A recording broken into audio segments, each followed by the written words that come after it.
y'all best bet is be like, hey, bro, drop that with Jack, bro.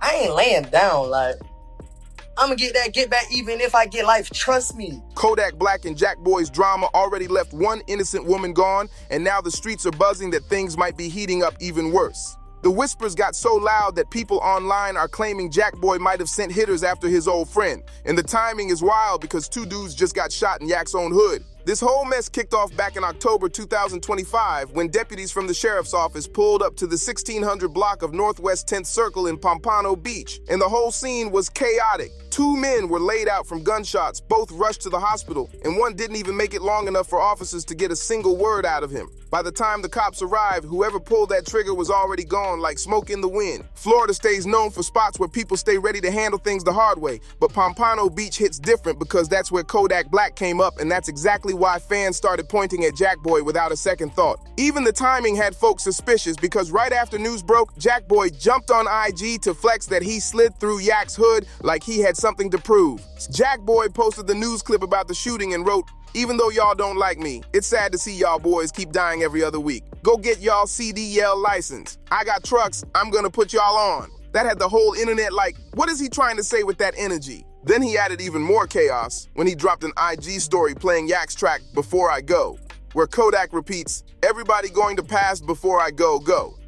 Everybody going to pass before I go." Jack Boy blasting those exact lyrics had people thinking he was sending a message right back to Yak and his circle, like he was promising he'd outlive them all. Even with all that social media attention, the truth is there's still zero evidence that Jack Boy actually had anything to do with the hit in Pompano Beach, even though the streets won't stop talking. Jack Boy even said straight up that he'd take a whole life sentence before he ever made peace with Kodak again, and that line made the streets buzz like crazy. He wasn't backing down at all, and he made it clear he'd rather sit behind bars forever than shake hands with his old friend. Yak didn't jump into the back and forth online, but he still threw shade when he was streaming with a dude named Neon, and that moment had everyone talking. What's your favorite fast food? Jack in a box. Hell yeah. What's your go-to from there? Just Jack in a box. Oh shit. Jack in a box. Jack in a box? Hell yeah. Hell yeah. I like how that sound. Neon called Yak wild for even speaking on the idea of Jack Boy ending up gone, especially when detectives already believed shooters tried to take Jack Boy out just to chase fame off Kodak's name. That whole situation goes back to 2023 when Jack Boy had a show in Sanford, Florida, and everything went left the moment he left the venue. So lit like a nigga touched my car. I ain't even touched this. Jack Boy and his crew hopped into their Sprinter van and dipped out, but they had no clue 6 cars packed with hitters were already lurking, waiting for their shot. Then, while Jack Boy and his people were rolling around in the Sprinter, the shooters got the wrong target and made a tragic mistake that changed everything. At that same moment, a group of innocent women were riding around in their own Sprinter van, and the attackers lit that van up thinking Jack Boy was inside. They let off round after round into that van, but instead of hitting Jack Boy, they ended up hurting 6 women who had nothing to do with this beef at all, and the whole thing turned into a heartbreaking mess. One of the women, Princess Tolliver, lost her life, and her friends were hit too, even though they were just trying to get home after a regular night out. When the investigation started, the cops ended up arresting 13 dudes reportedly tied to a Crip set out in Seminole County known as On Top Forever, also called OTF. The detectives said those dudes were paying close attention to the drama between Jack Boy and Kodak online and jumped into the situation thinking they could score some attention by taking Jack Boy out. Celebrating that a crackhead went to the White House. Fuck you. Kodak didn't catch any charges from that case, but police believed the beef going viral on social media was enough to convince those hitters to try something reckless. Artists might deal with danger outside concerts, but somebody out there clearly wanted Jack Boy gone for real because they even tried sliding on him at his own spot inside a gated community. He tried to blackball me. Now you're smoking crack. Rumors started spreading fast that Jack Boy's brother got shot during that attempt and had to be rushed out by helicopter, and social media went wild over it. But right after all that chaos, Jack Boy popped on IG loud, clowning whoever came after him and bragging that they still missed their target. The tension did slow down a bit after Jack Boy's fans got caught up in gunfire back in 2024. I done told y'all I fucked with them. I done told y'all I did meth before. Told me like the fuck, bro. I ain't in this shit, bro. I ain't around no cocaine or pussy.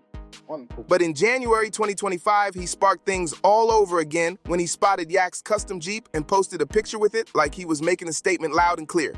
Kodak Black leaving the Broward County Jail Wednesday, throwing rocks at a local 10 photojournalist. You can hear the photojournalist say, "Call the cops." They were called after this outburst by Kodak where he threatened to punch me. Kodak, and you're threatening to beat me up too. You're threatening to punch me. Jack Boy was basically sending Kodak a message that he could still get checked anytime, and he didn't hide it at all. But Yak fired right back the next day, brushing it off like it was nothing, saying he wasn't scared because Jack Boy didn't even put a finger on the Jeep he posed with. Kodak already had a viral moment tied to Donald Trump, since back in 2019, he caught a 4-year sentence but ended up getting pardoned in 2021, which was a massive moment for someone from his background. Jack Boy used that moment to clown Yak and called him a crackhead, throwing shade like he wasn't impressed by any presidential pardon. Jack Boy kept doubling down too, calling Yak a junkie and saying Kodak blackballed him in the industry before spiraling into smoking crack, and that feud kept spreading nonstop online. You're in the fucking mess. I tried it though. Jack Boy wasn't the only one thinking Kodak was acting wild either, because fans had already been talking ever since Yak's Drink Champs interview back in 2023, where he looked completely off balance on camera, and that moment had social media going crazy. Things got even more chaotic after Yak got arrested for cocaine possession a couple of months later, though he told fans he was just sipping lean when cops picked him up. He said the cocaine charge was fake, but he also admitted on live that he had smoked meth before, trying to explain himself while still insisting he wasn't a junkie. Kodak kept making headlines after that when he threw rocks at a reporter who tried asking him questions. I mean, I don't come in my hood and dap nobody up. Nobody. You don't think? For what? Nobody fucking. I feel like if Kodak goes to Brooklyn tomorrow, he's good. Maybe Brooklyn, gonna be but celebrated. He can't come to Bed-Stuy and chill. I wouldn't even, none of my friends wouldn't approve of that. And that clip had the internet running in circles trying to figure out what was going on with him. By May 2025, Yak dropped a freestyle on The Radar, rapping, "Still dropped, bodies and albums. Count 'em got a Phantom and a Lambo, 2 mansions and a Chevy. We'd tell them kids, ain't they? Stepdaddy young nigga with a meth habit, still flashy." And that bar alone had the whole scene confused and arguing.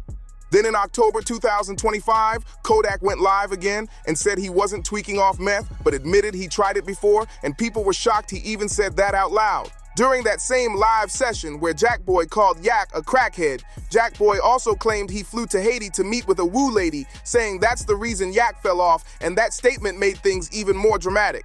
So go grind CDL. That shit, hey, yeah, driving, yeah, boy, that boy be driving for 4 days, boy, that boy never go to sleep, boy. Woo ladies are known for practicing voodoo, and Jack Boy hinted he used one to target Kodak spiritually, which made the whole feud sound even darker. Yak's father is from Haiti, and Kodak has talked about those spiritual roots before, like on his song Voodoo with Future, where he said, "I pray to the angels, but the devil is stronger, wondering why I'm in hell still. Nobody's nice, nobody cares." Little does everybody know, when I got off stream with Kodak, he was regular. I don't know where the deodorant launch person went, but he was normal.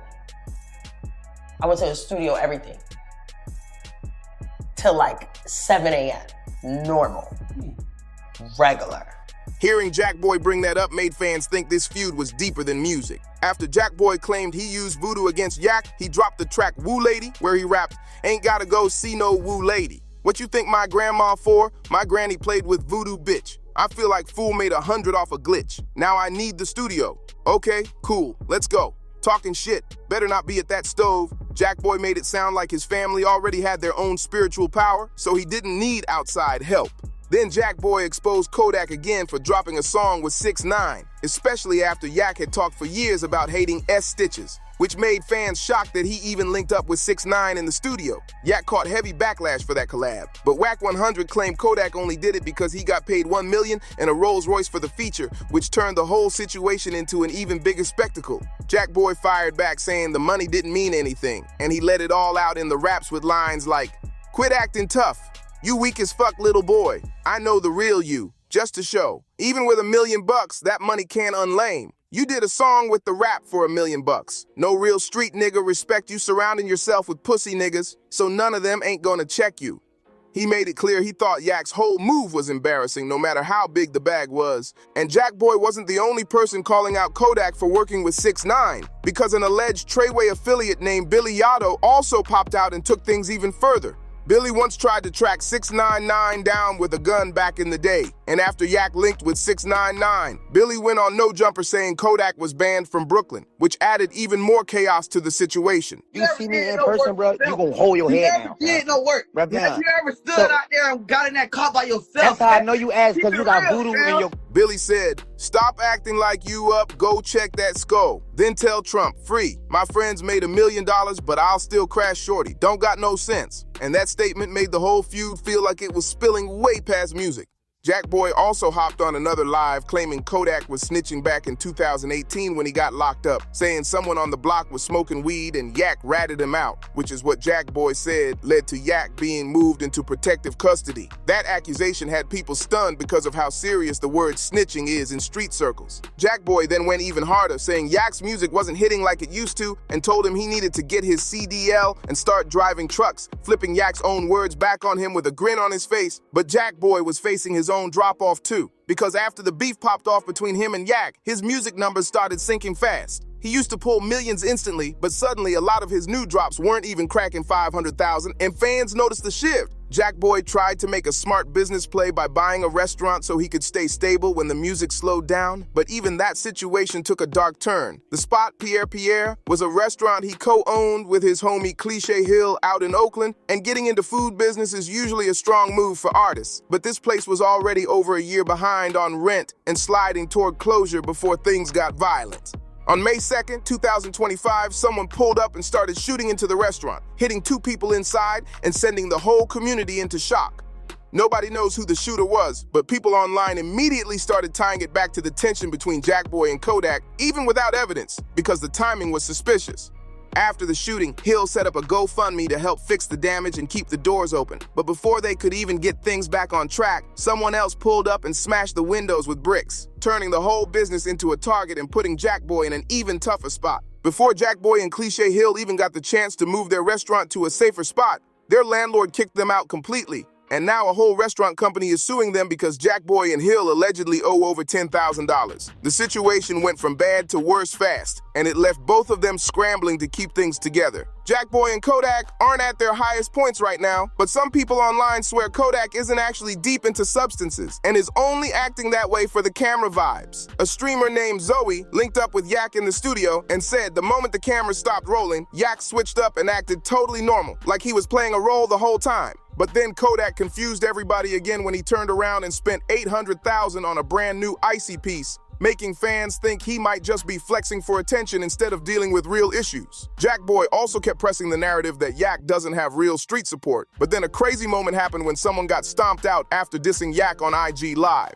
Kodak was arguing with some random dude on IG, and the guy said Yak never put in any work in the streets. The very next day, some dudes caught that same guy and stomped him out on camera, which sent the internet into a frenzy. There still isn't any evidence Kodak sent anybody, and some sources say the attackers only handled him because he was getting loud in their neighborhood, not because Yak ordered anything. All this drama with Jackboy has put major pressure on Kodak, but it looks like he's trying to shift his whole energy and change how he moves. He recently dropped a new track called How to Let Go, where he raps, trying to find a way, doing something different. Leave the street life behind without me dissing it. All this killing shit seemed like it ain't no ending. My little nigga had big dreams. Now he a memory, making it sound like he's ready to leave that old lifestyle behind. But even if Kodak is trying to move forward, Jackboy is running on a completely different kind of heat. Jackboy insists that Yak started this feud in the first place, and he's so fed up that he said he's ready to take a whole life sentence before he ever squashes it. His anger is sitting at a level where he doesn't want peace. He wants payback. And with Jackboy's restaurant shut down and his music not hitting the same numbers it used to, fans believe he might be leaning into this drama because it's one of the only ways he can keep his name buzzing in the headlines right now. Meanwhile, Kodak hasn't even been responding to him lately, but he has been sending a lot of shots at NBA Youngboy, which just adds more layers to the chaos. Jackboy and Kodak's beef supposedly started because Kodak blamed Jackboy for sparking a whole situation with Youngboy while Yak was locked up, and that misunderstanding is what lit the flame that never died down. Kodak was actually the one who fired the first shots at Youngboy, even though he tried to flip the story later on. After Youngboy came home and dropped his new album in 2025, Yak jumped on IG and called the whole project trash, which instantly sparked tension online. And when Youngboy pulled up for a show in Miami, Kodak flew in on a helicopter and threw a full yacht party right outside the venue like he was trying to steal the spotlight on purpose. Things got even messier when rumors spread that YoungBoy hooked up with one of Kodak's exes, Mellow Rax, and allegedly gave her herpes, which pushed Yak into dropping another diss. He rapped, "There go that man again, giving people heartbeats," taking a clear shot at YoungBoy while everyone watched the drama unfold. YoungBoy didn't answer any of the disses, and from the outside, it doesn't look like that situation is close to turning into anything explosive, because both of them seem to be keeping their distance. But Yak's beef with Jack Boy is a whole different level, and that one has already left real damage behind. People have already been hurt over that feud, and Jack Boy keeps acting like he wants every bit of smoke Kodak brings, leaving the streets guessing what could happen next. This situation is unpredictable, and both sides look like they're ready to stand on whatever they say, no matter how wild it gets. And make sure you drop a comment, hit that like button, subscribe to the channel, share the video, and see you on the next one.